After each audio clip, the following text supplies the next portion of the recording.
Hello, welcome back, Lenz's Comic Corner. Classics slash non-classics. This is episode number 221 and Doubleshot number 154. Okay? First up, Batman Detective Comics Volume 7, Anarky.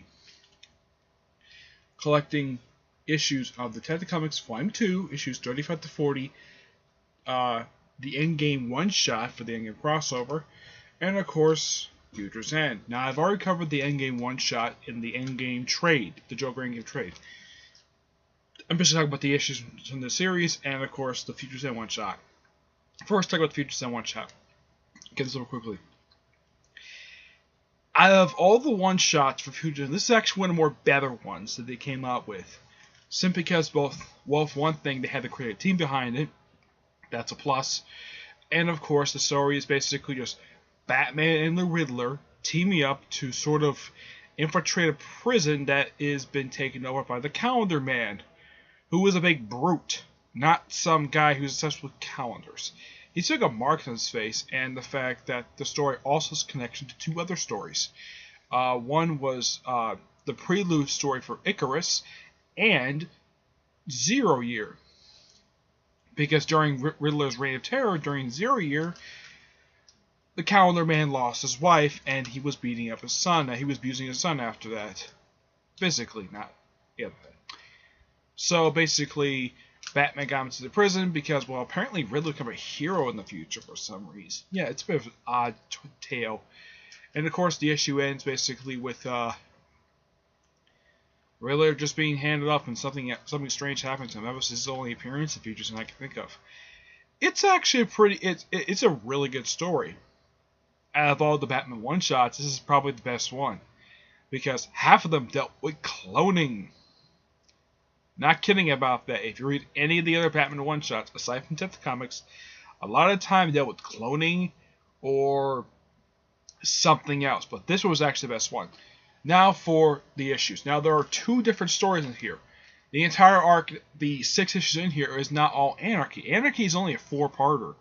The first up is a 2-parter called Terminal, which looks like it takes place in probably a few years after present day, because for some reason, I should show the artwork. The writing for the first 2 issues are done by Ben Percy, and the artwork is done by John Paul Leon. Here's a sample. It's a bit dark, but it's actually pretty good for Terminal. It's a 2-parter, which does feature Dick Grayson, who apparently, it's not suggested he works for Spyro at all. No. The one way of note the fact this doesn't take place in present day, not just because of the costume Batman is wearing.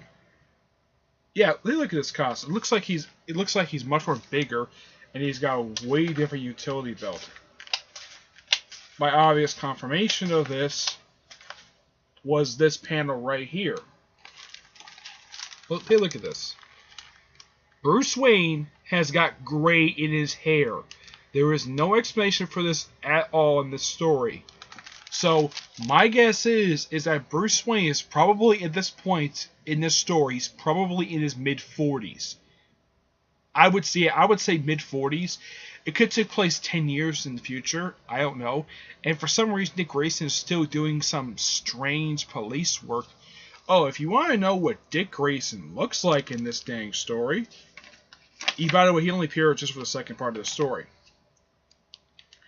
If you want to know what Dick Grayson looks like in this story, this guy right here apparently is Dick Grayson. This guy right here. This apparently is Dick Grayson in this story.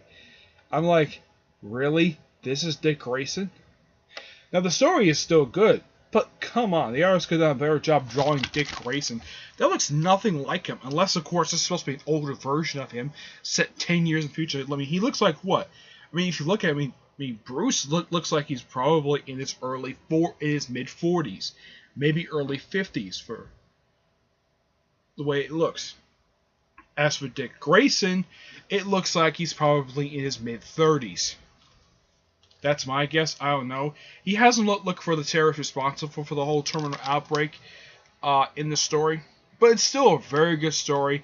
And it's kind of a high note when the chief basically is offered a one-way ticket to Hawaii as part of his retirement package. Okay? It's a pretty decent story for what it is, and I do recommend it, both individual form and try and find it in trade. Now for the Anarky story. In case you're wondering, this is not now Anarky in pre-Flashpoint was a creation of Alan Grant, who appeared in a two-part story in the pages of Detective Comics, and his real name was Lonnie Michael. That was his real name. Now, prior to the relaunch, he had changed his name from Anarky to Money Spider. Now, he does appear in this story in a minor role. He's only referred to as Money Spider. He is never referred to as Anarky in this entire story. Anarky, now this is the second Anarky that showed up in this continuity. They did have a version who showed up in an issue of Green Lantern Corps set during Zero Year, where apparently Anarky was some black guy and they never revealed exactly who he was. All he revealed, the only thing, him being black of that particular version of Anarky, was the only thing they revealed about him. And he was somehow retconned of existence with this particular story.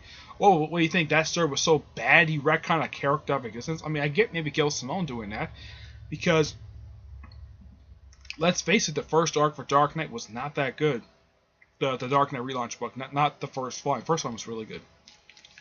But this character is a corrupt politician who apparently becomes Anarky to get revenge on the Mad Hatter, who was in the story, and Tweedledee and Tweedledum are still his henchmen. Oh, I'm sure you probably want some sample artwork. Here you go. Yeah, this artwork is actually really good. I would say that this artist is still pretty decent. Now, the first artist feels like classic retro style, feels like classic noir style artwork. This artwork in here from Francis Manipul, who is a very good artist, and he's doing Trinity, both writing and artwork. In here, it feels like it's a very gorgeous, a very good-looking artwork, and you can tell exactly what's going on. The other artists, I can tell easily what's going on in the story. I just didn't like how Bruce Wayne and Dick Grayson look in the story. Dick Grayson don't want the story.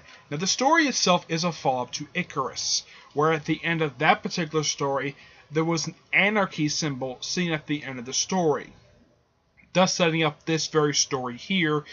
And this is the second story arc that Francis Manipul and Brian Bucciolo did for the series, because the following one was the last one they did. Yeah. Now, despite the say, when you think about Francis Manipul and Brian Bucciolo, at least they actually did all 4 issues. Yeah, and it's a really good story. It's fun, it's entertaining. It's a bit shorter than the previous arc they did, which was like, it took up 5 issues of Detective Comics and an annual. This was only just a 4-parter. But it definitely did feel like a book 2 of a 3-book storyline that they were doing for the book. 3 I'll get to whenever I get a chance to get my hands on volume 8. However, the story is really good, and I also like it that Harvey Bullock got his hands on Mad Hatter's hat and actually put it on. I thought that was so hilarious seeing that in here. It was also nice that Harvey actually worked with Alfred Pennyworth in this story. Now, basically, if you read this, both this book and Icarus, it kind of feels more like a team-up story between Batman and Harvey Bullock. Yeah. It's like these two are partners in the story, and Jim Gordon is like nowhere in this story. Now, this is probably just after Batman Eternal, because in Icarus, it mentioned that Jim Gordon was in jail at that point. This is probably after Batman Eternal, probably just afterwards. Probably maybe about a few weeks afterwards. Though the odd thing is, when this storyline was coming out, Batman Eternal was wrapping up. But Batman Eternal was not even referenced in the story at all. But despite that, this is still an awesome story, and I highly recommend it. I give this book a 9.25 out of 10. It's fun. Alright? Next up, Justice League Darkseid War by Jeff Johns and Jason Fabok, collecting issues 40 to 44 and the sneak peek from Divergence. Now, this is an awesome storyline. And yes, I know for a fact that the storyline is suffering through some minor delays right now, and issue 49 is supposed to come out soon. And the Darkseid War special just came out. Now, this is Darkseid War Part 1. That's what the trade is called. My guess is maybe next trade probably have issues, maybe like 45 to 48 and the Darkseid War special. That's my guess. I don't know. I haven't taken a look at it yet, but one thing you gotta appreciate about this storyline is that you actually have something that never happened before ever in DC Universe.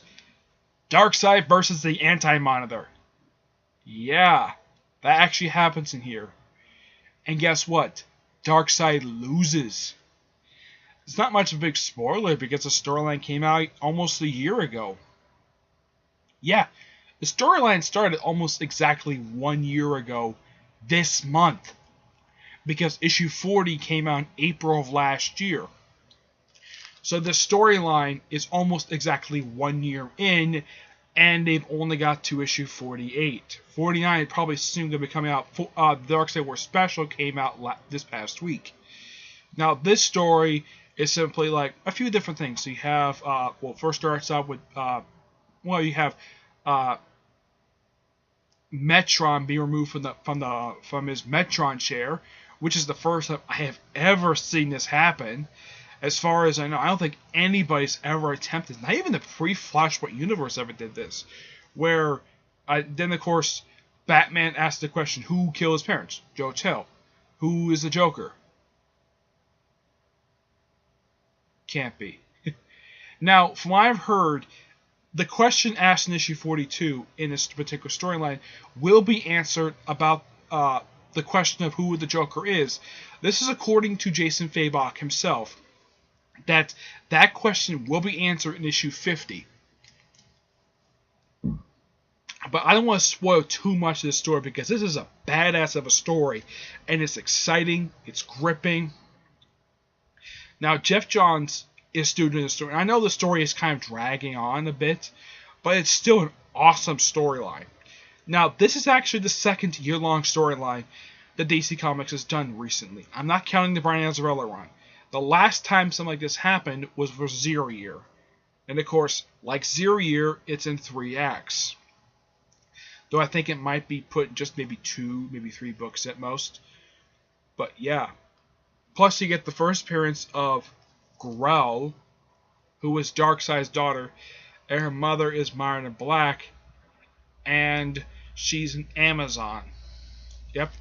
You also have in the story, you have Batman in the Mobius chair, and they actually, one of the neat things about this story is that you get the first Prime Earth appearance of Mr. Miracle. Yes. And also you have, Superman and Lex Luthor going to Apocalypse. You have Green Lantern and Batman going to Earth 3, which, by the way, is still burning after all this. I'm like, really? It's still burning after 5 years? Okay. But I should show off some artwork, because the artwork in here is freaking gorgeous. Just like Francis Metapor's artwork, Gary Frank is a good artist. Now, from what I've heard for DC Relaunch, the writing, now who will take over the writing and artwork for this particular series? The writing is going to be done by Brian Hitch, who is writing JLA right now. And the artwork is done by an artist who actually has done this series before, Tony S. Daniel. Detectives being taken out by James St. IV. But I don't want to spoil too much of the story because this story is just so exciting to read, and I highly recommend this plus the previous trades.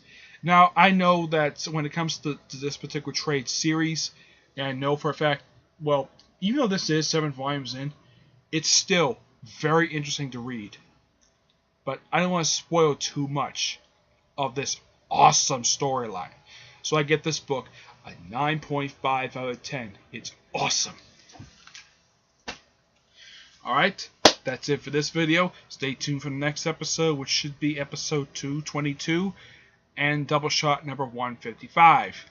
Till then, see you there. Bye.